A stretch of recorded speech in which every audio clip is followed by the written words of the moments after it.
कर्पूरगौरं करुणावतारं संसारसारं भुजगेन्द्रहारं सदा वसन्तं विद्यारविन्दे भवं भवानी सहितं नमामि। मन्दारमाला कलितालकाये कपालमालाङ्कितसुन्दराय दिगम्बराय च दिगम्बराय नमः शिवाय च नमः शिवाय। कालिङ्गोटाङ्गण मन्दिर चरण डोळ्यान पाहिन रूप तुझे प्रेमे अलिंगिन आनंदी पूजिन भावे ओवाळी नमणे नमः।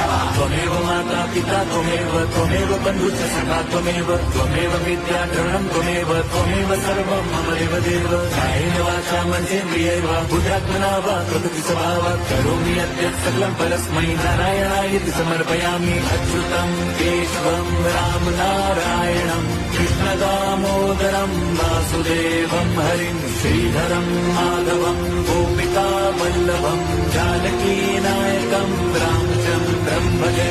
हरे राम राम राम हरे हरे हरे कृष्ण हरे